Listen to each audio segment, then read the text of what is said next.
We get demons, we get shapeshifters, we get mimic spirits, aliens, reptilians, insectoids. Witches have taken over TikTok.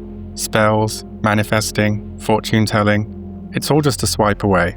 Did you know there are spells so dangerous that they've been hidden or destroyed by secret societies? Someone with dark hair, dark eyes, olive skin, they're coming in to claim the energy of you. If someone needs putting in their place, you put that in the base of your left shoe. And at that point, jump up and down on the little bastards. The WitchTok hashtag has over 40 billion views, with millions learning spells or buying readings from witches. Feeling overwhelmed? There's a spell for that. You can use urine. Why is it so big? Is it the thrill of the magic, the community, or just TikTok's algorithm? I haven't got a clue yet. So I'm in Liverpool to meet Molly Simpson, a bold witch who claims she talks to demons and heals souls. And I'm not here to prove or debunk her practices. I just want to understand the hype. So I'll tag along for an exorcism, watch her banish a demon from a haunted house, and at the end I'll let her check if I'm possessed by a demon and then cleanse my soul. Blimey. Hi. Hi, how's it going? Nice to see you. Molly says her first client has a demon in her house that needs clearing.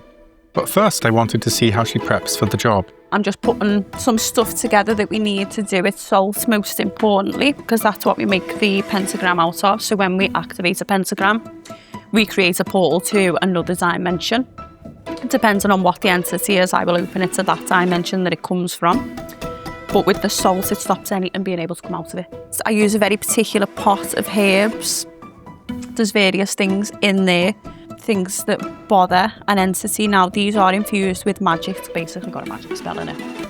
I have to burn that on a piece of paper with very particular sets of symbols. So I use something called the Bane symbol and the Ankh as well.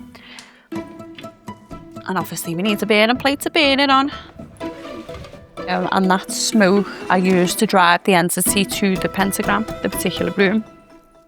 The smoke itself will cleanse out all the residual negative energy as well. It's the paper that I use, and this is the Latin chant that I use. I use this to open the pentagram. Yeah, that book looks really old. It's, do you know, I bought it. It's only from Amazon. It's not anything particular or special, I'm afraid, but it's got very particular spell paper in it. The burns amazing with spells. So normal white paper will burn out very quickly. Your spell paper burns slowly, so it burns up your ingredients properly. We need a marker. Some people would say, oh, you should use black markers, but it makes no difference, and I like the colour pink. Everyone calls Barb rich because it's a weird tie-dye or Hessian pants. So yeah, that's it. That one's ready to go. To get a sense of Molly, I asked her about her background and how she got into witchcraft. I had a very, very difficult childhood. My mum is a drug and alcohol addict. A very, very violent household, very abusive, to the point where, you know, I was locked in rooms for days on end. I wasn't fed. I didn't have a birthday or Christmas till I was 12. I used to eat frozen sausages when I was about 5 or 6 because I could get them out the freezer. You ate frozen sausages? Frozen sausages, yeah. When there was no food in or I wasn't allowed to eat, I'd sneak downstairs, and we had this really small under-counter fridge and I had a tiny freezer in the top, and it would be full of frozen sausages.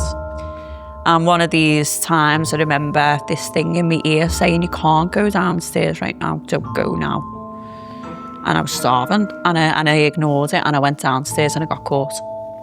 And my stepdad beat me, he kicked me till I wet myself. This is our familiar, this is our Sphinx.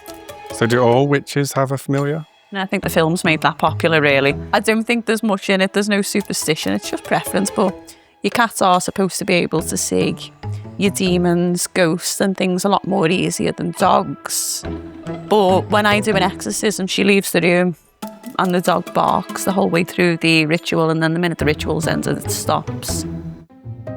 As a young child, I had psychic gifts. I would talk to things, to the point where I was under a child psychologist and everything. They thought I had some kind of schizophrenia or some other schizoaffective disorder. Or they thought it was like an imaginary friend type thing? Not so much like that, no, but I would come out with things I'd say, like for example, I knew the dog was going to get run over, and I come down and said, Mum, you can't let the dog out in the back garden because it's going to get out and it's going to get ran over. And she laughed and, you know, made a big deal out of it, saying how morbid I was and horrible and stuff like that, to have that type of thought. And 2 days later, the dog got ran over. You know what I mean? So it was that type of things that made them go, something's not right with her. My mum was into witchcraft. She was into black magic, though. So said dog that I was talking about, Poochie, she dragged me out of bed at 3 o'clock one morning, absolutely drunk, off her face on drugs, and was like, we're doing a ritual. We're going to save the dog. The dog was in the vet undergoing an operation on its spine. It would never walk again. And I come downstairs and she made a pentagram out of these green beaded curtains, and she had a mouse in the mop bucket. We had to walk around and say words, and I remember she had to expose her chest, like get her boobs out, and she was calling on Lucifer. And at some point in the ritual, she takes the mouse out the mop bucket, pops it in the pentagram and smacks it on the head with a rolling pin. Kill the mouse and use the mouse's life force energy to save the dog. And the dog pulled through, and the dog was alive, and the dog walked again, despite having a smashed spine. The dog came out like nothing has ever happened to it, and I remember I think it must have been about 7. What did you think? I was gobsmacked. I mean, I was so happy because my animal was alive, that it survived, but I remember thinking about the mouse and thinking, well, that's dead and Poochie's alive. Quite a violent thing for it. It's a violent thing for someone to witness, anyone to witness, really. And I was fascinated by it, and I remember asking her questions about it. She wouldn't speak. We weren't to speak about it, we weren't to talk about it. And she burned the mouse's body in the back garden.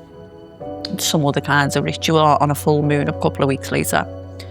It was kept in the freezer, the body, until she burnt it. I had a pet rat that she kept in the freezer once it died for a while as well. Again, something else that she will have done some kinds of ritual with. But yeah, that's when my fascination with magic started.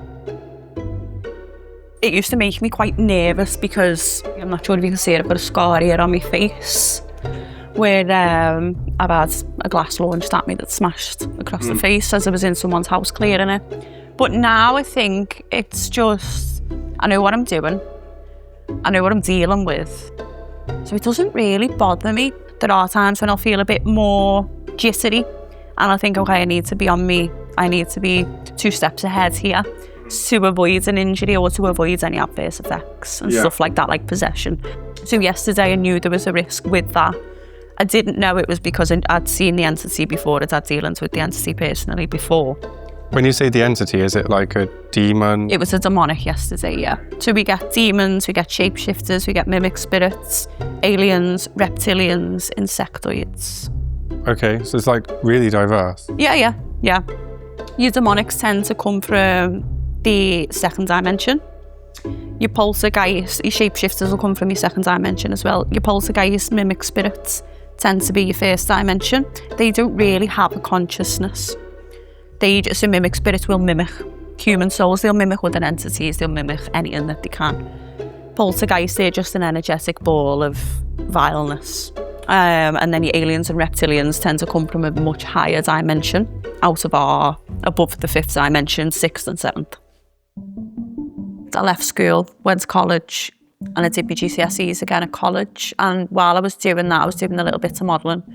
And I started working in a restaurant, and I became the manager, and that's when I took my Shahada and became a Muslim. What did you find in that? Something that always stood out to me with the Muslim faith is I do believe it is one of the most peaceful, and it is one of the most beneficial religions to practice. But the one thing that I could never sit right with was the fact that I was worshipping something outside of me, but I could feel it inside of me, and I couldn't understand that. So it sort of started trailing off, and I ended up getting my first proper magazine publication at 18. And when I got that magazine publication, it was against everything to do with the foundations of Islam. Yeah, of course. And I was like, okay, well, I'm going to have to drop Islam then because I need to make money. And I did. And I wasn't getting anywhere. I was getting really, really low paid shoots, daily sport and shit like that. Real fucking tacky shit. And I was like, what magic can I do? So I sold my soul to a demon 12 years ago. It took 3 goes, and on the 3rd go, something took over my body and started putting the right symbols in the pentagram. So beforehand, I didn't understand what I needed to do, whereas when I was under possession, something took over and did it for me. I used blood, cut one of my wrists, put blood on each point of the pentagram, and from that moment on, I had a demonical bell to go with me that I could hear.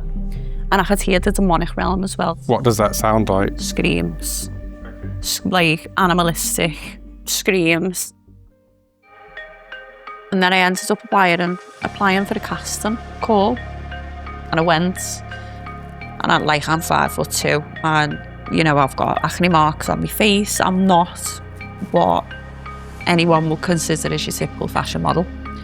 And I was picked up by an agency and I was offered a contract.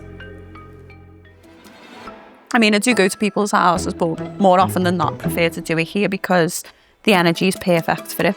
I can keep on top of the energy, whereas when you go into people's houses, there's a need to balance that energy to make sure all the conditions are right to get the best result from it. So how do you keep your house? So I pop protection on it. I call on one of the Egyptian gods, Osiris, to keep protection on it as well, but I just use my energetic magic to keep it clear. What does it mean to do it energetically? With magic. So I just cleanse out the negative energy that's left over, anything that's left over from people that have been in. But even then, I'll cleanse people when they walk in the door. I know I haven't done it to you today, but I don't want to frighten you off too quick. Okay. Well, yeah, we can do that maybe later or something. Yeah, we're definitely going to give you a soul cleanse at some point, especially while we're going to do house clearance and stuff like that. We've got everything ready. We'll have to grab a coffee on the way. Keep our energy up, as that's this witch's diet. As we drove to the haunted house, I wasn't quite sure what to make of Molly's beliefs. Egyptian gods, demons, aliens, chakras. It's a lot. But it made me even more interested to see her at work and to meet the people who come to her for help. And what's the process when you're doing a house clearing? So first of all, we want to analyse the auric fields of the house. We all have it. Your cars have it, your house, everything. But the auric fields tell tales of what's going on inside, if anything. Homes, more often than not, are pink, red, green, yellows. This house has got a grey aura. A hell of a lot of built up of negative energy. And you can see that? I can see that. You can see that if you unfocus your eyes enough, Tommy. We can all do it. What, you just let your eyes blur? Let them blur, and what you'll see is above the roof, it's like a blending of colour. So yeah, we'll go in. We know there's definitely something there by the auric field anyway. But let's go and do some ghostbusting. You call it ghostbusting? Yeah, well, I didn't. A lot of my friends would say, you are the Ghostbuster. So it's stuck now.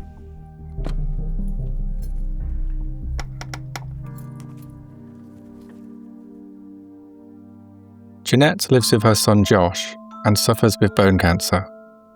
When did you first start having problems at home? It's only since like the end of January, February that I've thought this.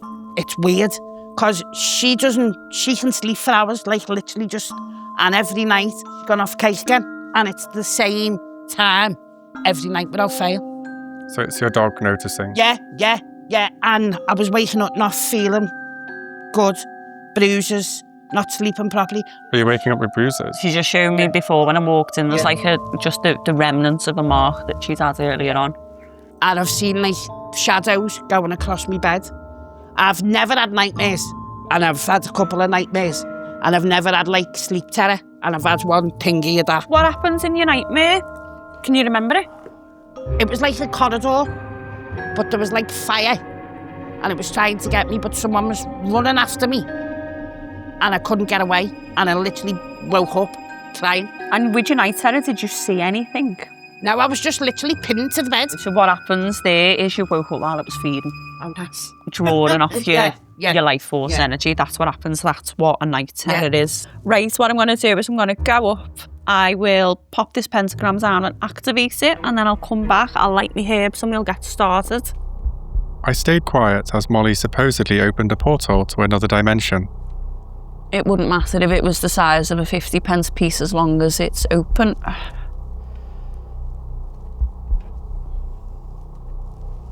And with this, Jeanette, you can just hoover it up or, in a dustpan and brush. But just try not leave it down. While I will close it and make sure there's nothing that can come up. It can go very wet, you see. I've had a couple of incidents where people have rang me and gone, Molly, why has the salt gone west? And it's like, it's just because of all the stuff that's gone through it and tried to come up it.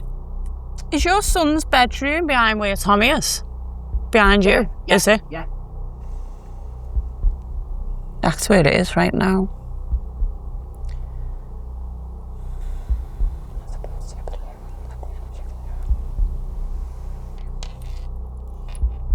What's your son's name? Josh.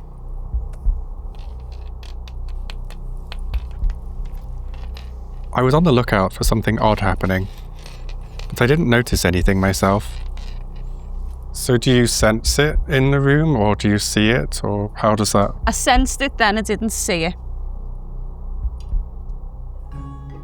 You need to double check, you've got to be very ethical when you're going to do these things and know that actually you're not just taking money off someone who's just got a lot of fear for whatever reason or is maybe imagining it. When did you first hear about Molly? I seen it on TikTok and I thought she looks amazing because there's a few, I know this sounds terrible this, but there's a few charlatans out there and I know like one or two. And when I watched it, I thought she knows exactly what she's talking about. And I've just watched it and fallen more in love with her the more I watch it. I'm very, very particular with asking about their mental health, their day-to-day lives. I try and have a video phone consultation with them as well. And while my guides will say yay or nay. Did you say your guides? My guides, yeah. What does that mean? So I have spirit guides. I've got two, Samuel and Ezekiel. Samuel's much older. Ezekiel's the younger one, a bit more funny.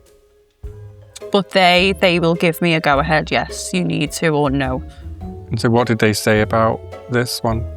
During the consultation, I kept seeing the word yes and a key, indicating it was the house, not Jeanette.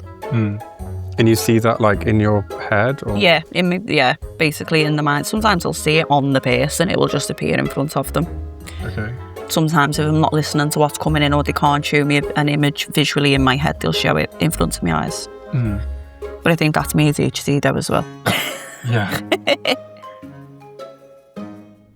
Do you have a fly problem here? Do you find you get really bad flies? Yeah. Because that can be another symptom as well. Demon, exun, nunca non, reciperen. Demon, exun, nunca non, reciperen.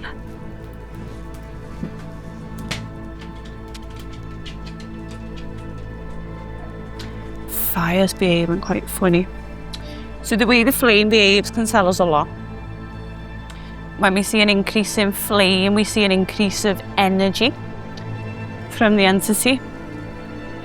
I just need to cover every crack, every crevice, every corner. Demon exun, nunca non, reciperen. Demon exun, nunca non, reciperen.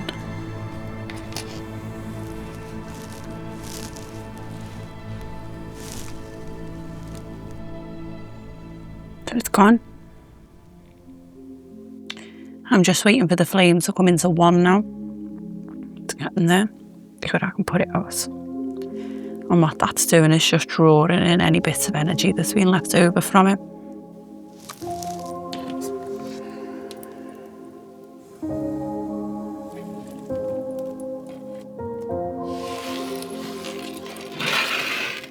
Now Molly says the demon has gone, I still don't feel any difference in the house. But I wanted to know how Jeanette felt.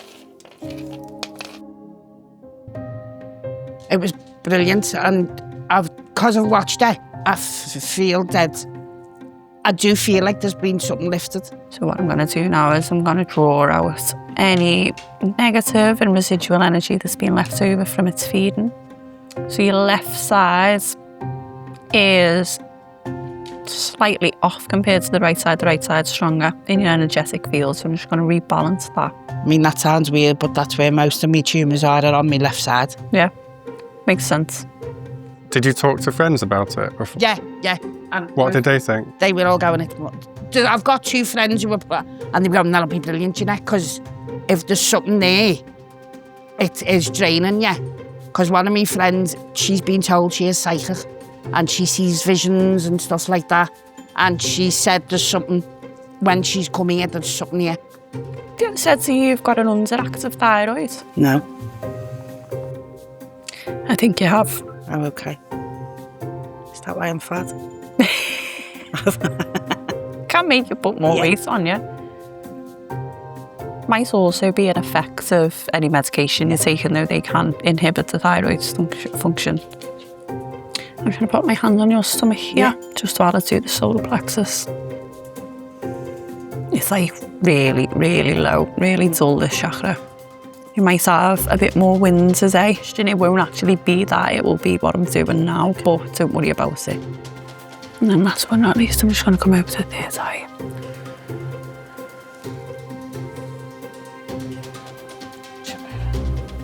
Okay, that's you done, Angel. Thank you very much. I've just seen You're like a welcome. big yellow light then. Did you? Yeah. I love that. I Yeah. love that. I feel a lot happier. And I've got like, when she, yeah. When Molly, I can feel like the tingles going through my body. What's it like speaking to friends that maybe don't They say, it's all mumbo jumbo. How can anything be in your house that you can't see? There's no, I mean, I've got friends who say, no, once you're dead, then that's it. Do you know what I mean? They don't believe in afterlife, spiritual, they laugh at me with my crystals and stuff. And some days I do, my crystals do take me pains away from me. So, there is more than this. I mean, I always say this is hell. And when you die, you go somewhere better. I hope so. I know. I do.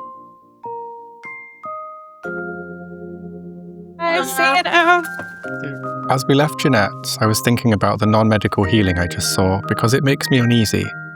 But for Jeanette, who's fighting bone cancer, Molly's warmth clearly made a real difference. And that threw me a bit.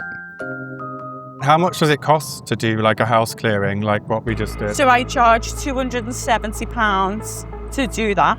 Okay. But that does include follow-up as well. So Jeanette's not too bad. She hasn't had that much of an effect on the mental health. But a lot of people need counselling, so I am a qualified psychotherapist. Okay. And depending on, I've got a feeling Jeanette will probably need an extra soul cleanse in about 8 weeks. Just to stay, not because of anything to do with the entity, more to do with what the medical conditions she's got going on. But again, that'll be included in the price. It just gets to a point where they say to me, look, I don't need you anymore. I wanted to know what came next for Molly after she sold her soul and got a modelling contract. I was flying over to Sao Paulo What was that for? for baby formula advertisements. They said they had a third-party agent that was going to accompany. And anyway, we ended up going to this party and, you know, it was like a normal nightclub. And he said, Molly, I've been waiting many, many years to meet you. And he slides this envelope across the table to me. And I look and I unfolds it and it's got this black inverted star on it. And it's an invitation to a dinner party down in Berkshire. I didn't expect it to be so friendly. I know there are some people that do it and they make it all very dark and everyone has to be quiet and they have to have candles on, they have to do this, that and the other, but I think they're just making it with all bells and whistles to give it more of a dramatic effect. It's not that serious. Yeah, I might get a glass thrown at my face, you know, but I think as well, a lot of people, as Jeanette said, is this all in my head? Am I mental? Am I just seeing and hearing things and am I just losing the plot and my grip on reality? I think it's important to make people feel comfortable that actually they're not. You're not mental. I'm not away with the fairies either. You know what I mean? It was this beautiful, beautiful house. Scattered, big, huge country, like mansion style things. The family that owned the house and some other people were there. There were some other models like me. And in the middle there was a pentagram already out on the floor. And it was the symbols that I recognised from when I'd done the ritual, when something had possessed my body. A couple of the girls were asked to come into the circle and they were asked to expose their breasts, which they did. And then he came round and he nicked each knuckle until they started dripping blood into the pentagram. And what they were doing is they were initiating these women into this club. The old fella that I'd met in the club in Sao Paulo said to me, "Do you want in?" And he leant in towards me and he said, "We know what you've done." And as he stepped back away from me, I felt a drip. And he's cut behind me ear.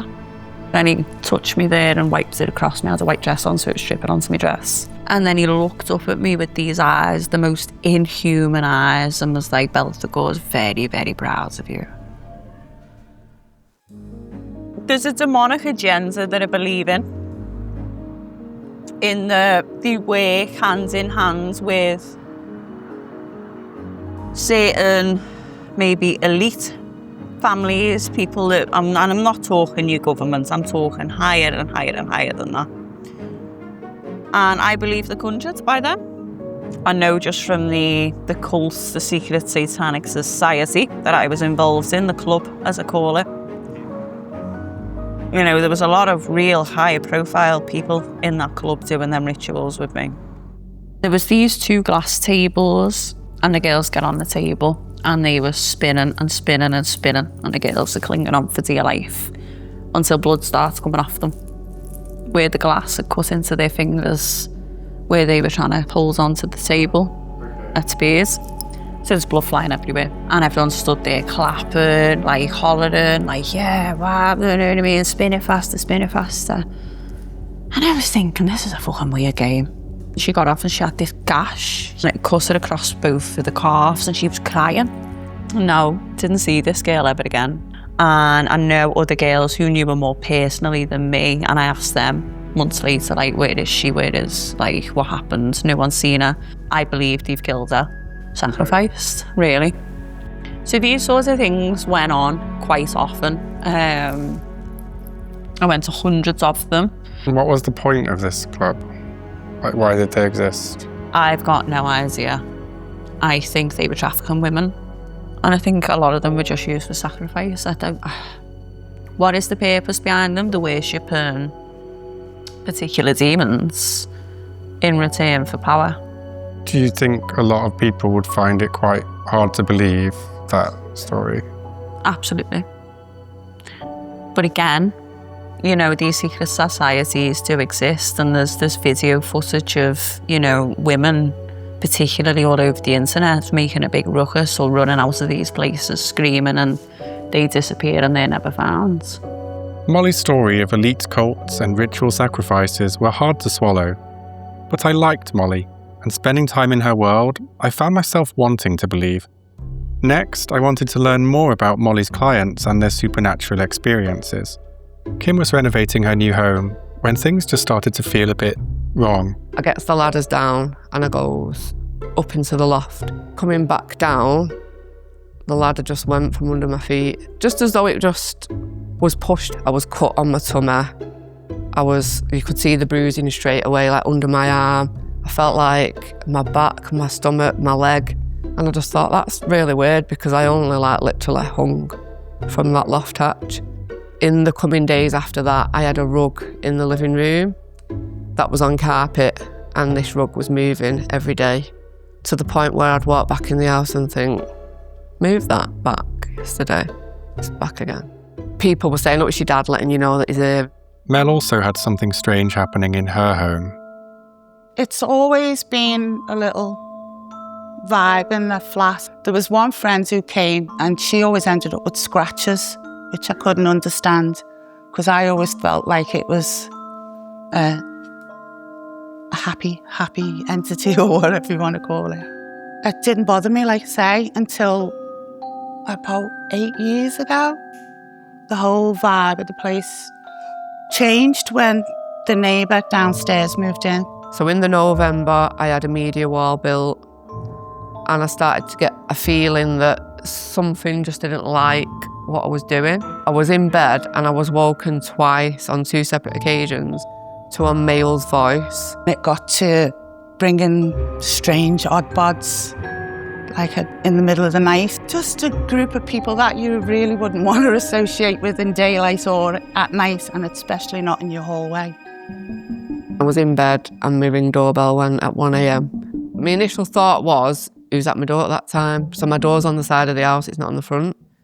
So I put up the courage to look on my phone. Nobody was there.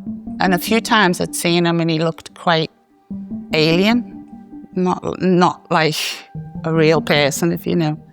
I don't know, it's me thinking too much into it, but he looked quite lizard-like to me. He's got a green cast to him. At this point, I'd gone on the sick. I think around the 20th of August, I went on the sick because I just couldn't cope anymore. I just felt like more and more was being put on me. I was making poor choices in all aspects of my life. I started to suffer with anxiety a lot. It felt like the place was taking over me. I started to wake up with marks on me, like cigarette marks. Like cigarette burns? Like burns, like marks on my body. It got to the point where it was like, I felt like I was losing my mind, to be honest. I was like having a mental breakdown. I called my mum and I said, guess what? I found that paint. I've just picked up 3 tins. I've got you one.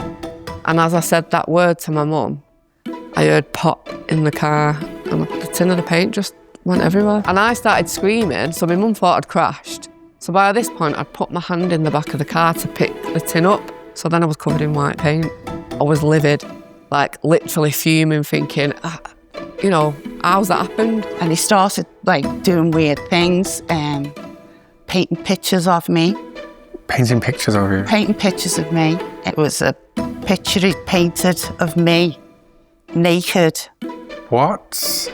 A naked picture of, you could clearly see it was an abstract of me. After that, I started to hear a dragging around the night. Yeah, at night, around the bedroom. It come from the window. And I was a bit like, ooh. And I said to my neighbour, has somebody died in my house? And she said, yeah. So I said, well, you never told me. You tell me everything else. So she said, well, you've never asked. So I thought, well, I haven't. He's not a good person. I just know that from... Yeah. His eyes are black, so as soon as you look in someone's eyes, you can see. I have hundreds of pillars that don't move throughout the night because I'm that still.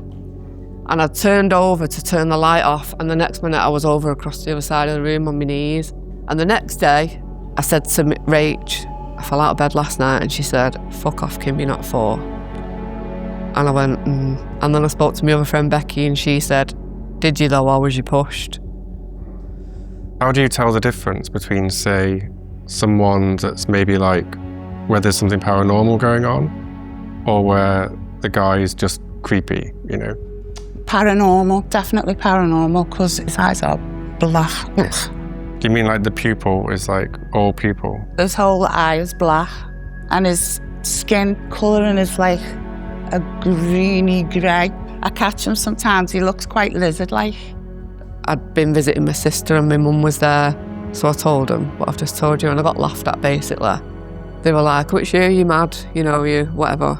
I was feeling really overwhelmed in the night time. The house got really creepy. I thought, if I phone someone, they'd just think I've been smoking and I've lost the plot. Both of these women struggled to find help, or even someone just to listen to them, until they saw Molly on social media. Then I just started to tell Molly what I've just explained. And straight away she said, you've got 2 things going on. You've got the passed over male spirit and you've got a poltergeist. And I went, what? You've got a poltergeist? And I went, say that again. And she said, you've got a poltergeist? And I said, I don't know what you mean. So she said, well, all of what you've just told me, that's like paranormal activity. I followed Molly, so I had a little look, listened, and I instantly knew this is who I need to speak to. So Molly came, she did the clearance, and while I'm filming her, and as she's doing it, she's talking to me. And she's saying, the poltergeist has gone in there now. So I'm like trying to get a glimpse of it, which obviously I wouldn't, because you don't see it, do you? You just feel it. You just feel the energy from it. Molly couldn't breathe when we coming through the hallway as we were approaching said neighbour's door. You really couldn't breathe in the hallway. Really, like, couldn't get a breath in, it was bad. So then we eventually got into the flat. Then all the stuff flew off the wall in the bathroom. There was someone knocking at the door. There's no one in the hallways, no one at the door. And the fire alarm decided to go off. And she was talking me through, saying like the poltergeist has gone in there now. And the poltergeist actually went in the bedroom. So it was like, I think she even used the word, "Get me gone, girl, I'm ready to go, I don't want to stay." And I laughed at that point because I thought, no wonder. Because I've probably terrorised that as much as it's terrorised me. And she said, right, so there's a portal open and Archangel Metatron's come and he's been tucked below. And I just kind of looked at her and thought, It was like the sun just started beaming through the whole place. So all the windows were open and she said, dance around, to put some good music on. Straight away, I felt the energy was different. Like, I didn't feel the energy from that. Oh, I was just like, I was full of joy. It was just like such a relief that someone had understood what I was explaining. And then I started to feel a bit more myself, bit by bit, going back to the gym and I'm doing things now that I once feared. It's hard to accept Kim and Mel's talk of demons and lizard people messing with their lives, but Molly's care really helped them. And as we prepared for an exorcism on her next client, who claims she's possessed, I found myself questioning my skepticism of the supernatural. So we do need a bigger pentagram when we're getting people to stand in them. Everyone skits me pentagrams on Instagram. It's not straight.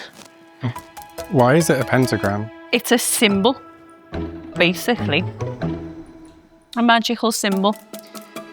And it opens up portals to other dimensions, other timelines. You can use them for all different kinds of things. Just watch up there, thank you. Lacey first noticed supernatural attacks after the death of her parents. And how's your mental health at the minute? It's okay. It's just when I'm getting psychically attacked and stuff and can't cope with it.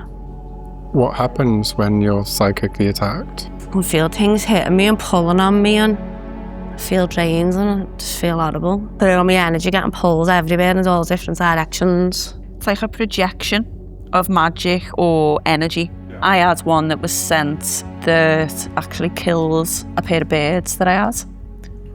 Yeah, it crushed the cage flat. The birds were nowhere to be found, but there was just 2 sets of feet left on my pillow. It's horrible. Yeah. When I had my son and brought him home from the hospital, all psychic things started happening then as well. The house nearly got set on fire by a ghost. What happened? Where was it? In the kitchen. I come down to feed him and the plastic tray was on top of the hobs. I hadn't been near the cooker and the 3 hobs were turned around to 666. There was 4 hobs and only 3 and it was in flames. And then taps used to turn on, his crib used to shake.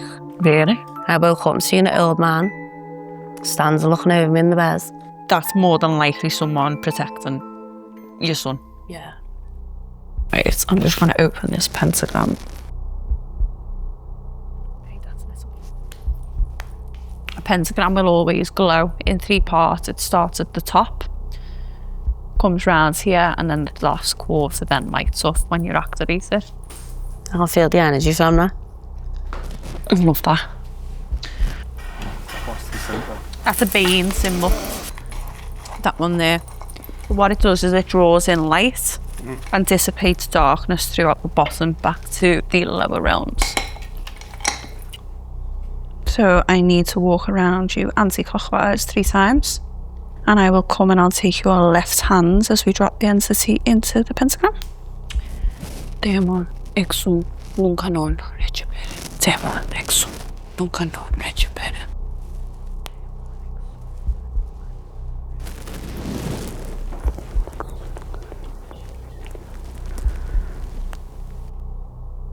Okay, just step at that pentagram for me.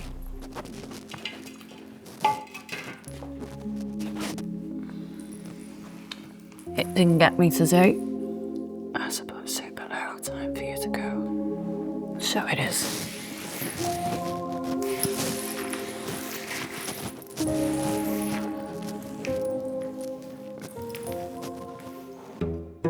After the exorcism, it was time to cleanse Lacey's soul. I asked Molly to show me what she's actually seeing when she does this. Your energetic meridians look like veins or things coming down throughout the body. They run everywhere, multiple places. These balls are the chakras. Yeah, you've got massive, massive holes in the aura. Now, someone with a hole in the auric field, it would just be open and giving off energy through this hole, leaking energy out like that. That shoulder pain and that heaviness in the back will stop now. Yeah. Balls of energetic matter and stuff like that attach to the chakras, particularly the crown chakra most often, or the heart. Right. This won't shine with light, it'll be completely dull, it'll look grey, black, and then what we'll see is like these things coming off it, like do you know what they look like? They look like the little metal scourers sometimes, these little balls of energy. So your root chakra's really out. When I redo this, you might have a really high sex drive. When you infuse them with light, all of this breaks up. And then we start to see light returning through here. And then once it gets to a point where I feel like it's hurting my eye from looking at it, despite the fact that I'm not looking through my actual eyes, that's when I know it's done. And this should help keep you in this realm and the fourth dimension rather than other little dimensions that you're popping off into as well. Okay, let's have a look at that order. I didn't see or feel anything change during the exorcism, but Lacey did. And that's not something I understand, but she clearly got a lot from the experience. How do you feel? Yeah, I feel okay. Yeah, I can feel the energy starting to come up out of my chakra. Is it something you see as well, or do you just feel? No, I just feel. I don't see, I just feel everything. And have you always been like that, where you feel more than most people? It's only been the last few years I've started to be like really sensitive. Next, it'd be my turn for Molly to examine my soul. But first, I wanted to know more about her cult experiences and how she learned to banish demons. So how long would you remember? 2.5 years. Okay. Just fair while. What was this one called? The club. I can't say. Why did you keep part of it? The money was good. Oh, you get paid for being a member? Not for being a member, no, but I was getting a hell of a lot of work from them. And why did you leave? People are going missing. People are, having horrific things done to them. And maybe I'm going to be next. But I think what did it for me was they'd arranged for this meal and everyone has eaten. And they said they were bringing out like some mad after course. And it looked like a human torso. It had grey hair on the chest, one of the nipples was on it. And it looked like it had been sliced right down the middle. There was no legs up until the hips and the genitalia, so cut from there. It was cooked? It looked cooked on the outside to me because the skin was odd. It was like a paley grey. And it looked, if you'd ever boiled a joint of gammon. Yeah, I mean, I like ham. And it goes white as it starts to cook the meat. It was like that on the skin. And they just put the hands in and were like making a spectacle of it, wiping blood on themselves and stuff like that. But it wasn't until I got closer and the smell hit me and I thought, that's a fucking human. That's got to be human. And I ended up legging it. And as I did, this hooded figure came over to me and I thought it was human.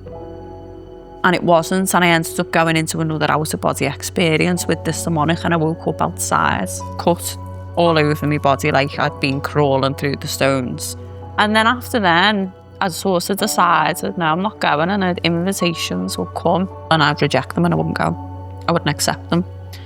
And the modelling agency actually ended up dropping me because I wouldn't take the jobs. After leaving the cult, Molly says she was plagued with death threats and health problems that doctors couldn't treat. That was until one particularly intense encounter with a demon. I'd gone to open the front door to walk in the house and I heard a growl behind the door, and I did end up coming face to face in my mum's kitchen with a demonic, and I ended up passed out on the floor. I had a big out-of-body experience. I went to the hell realm. What was that like? Very, very, very warm, but not burn. There's no flames, there's no fire. There's grass, there's mud, there's pools of blood, headless torsos walking around, and I'm running from Belphegor, the demon that had sold me soul to. And at one point, Jesus appears next to me and he says, "You're going to keep running for the rest of your life, or you're going to face it." And it was that night I ended up having a proper vision of Jesus that was showing me the pentagrams. He told me that he'd give me my soul back. He'd returned it. It had been taken, but it's been returned. He gave me a big hug. And I was crying my eyes. I was in the dream enough where I've woke up with tears coming out my eyes. Jesus saved you in the vision. Yeah. And then you dreamed again. And then he taught you magic. Well, he didn't teach me magic. He just showed me the pentagram. He showed me doing a ritual. I didn't understand what was going on because there was no voiceover on it, like, "Molly, this is you doing this." It was just a series of images playing out of me doing what I do now. I didn't know what to make of Jesus teaching Molly how to banish demons, but now it was my turn to have my soul cleansed. She'd already checked, and thankfully no demon possession here. But still, I wondered if being the patient rather than just an observer would feel different. Today I'm going to give you the soul cleanse. That is going to cleanse and rebalance your chakras, cleanse and repair the auric fields, boost your energetic meridians and revitalise your energy. And in turn, that's going to help you sleep better, feel a lot lighter and brighter. It'll boost your immune system and just leave you feeling a lot better. And should I be afraid or anything? No. No. No. We're not calling on any deities or entities. It's literally just, I'm just putting a magic spell on you. Good. Okay, let's see how it goes. Do you need to believe something would work in order for it to work? Does belief come into things? Yeah, absolutely. Your mindset is the most powerful tool that anyone will have. It's not that if you're skeptical, it just won't work. But if you're open, it's all about being open, not necessarily believing. Yeah, because some people would say it might be a placebo effect. Absolutely. Absolutely. But I think we've got too many success stories for it to be a placebo effect. So just come away from that things just so I can get behind you. The ceremony felt a bit awkward at first, but it was nice to pause and just have someone focus on me. Your auric field is not the same colour as it was yesterday. It's a little bit darker. I'm actually not as... yesterday I was in a really good mood, and today I'm in slightly less of a good mood. Less energy? Yeah, I just had some bad news yesterday, so... Oh, God love you, yeah. You get on me tippy toes. You got a fairly balanced auric field as well. The smoke helps me see it a bit clearer. Just take my hand with your left. Okay, that's that part of it done. Take a seat on the couch for me. We'll go through all your chakras. So just like I did with Lacey yesterday, just relax for me, palms up. And I just need your wrists for your chi points. What side do you carry your bag on? Just both shoulders, usually. Would you carry it over this one more? Probably. So the top 4 chakras are actually in pretty good nick. Crown chakra is the most unbalanced out of those, but the lower ones are all quite weak. And what does that mean? Well, it means that you're very, very mental. Oh. In the best way. The mind works a lot faster before the body actually catches up. There you are, you're all done. I didn't notice anything different after my soul cleanse, but I did feel peaceful, a bit like with prayer or meditation. And that helped me to see what Molly's clients get from it. A bit of care in a world that often feels distant. Maybe people don't take enough time out of their day to just... be. My time with Molly was ending, and I'd really grown to like her, and the people I'd met. No one was odd or unhinged. They were just ordinary people with real struggles. Parents dying, bad neighbours, cancer. Life throws surprises at all of us, mentally or physically. Some call it bad luck or a rough patch. Others, like them, they see supernatural forces at play, And I can't prove if ghosts and demons are real or not, but I can see why people turn to TikTok witches like Molly for answers. In our disconnected lives where doctors can feel cold and people are hard to confide in, someone just listening and telling you that you're okay, that there's meaning in this mess, that can be powerful. And maybe that's the real magic.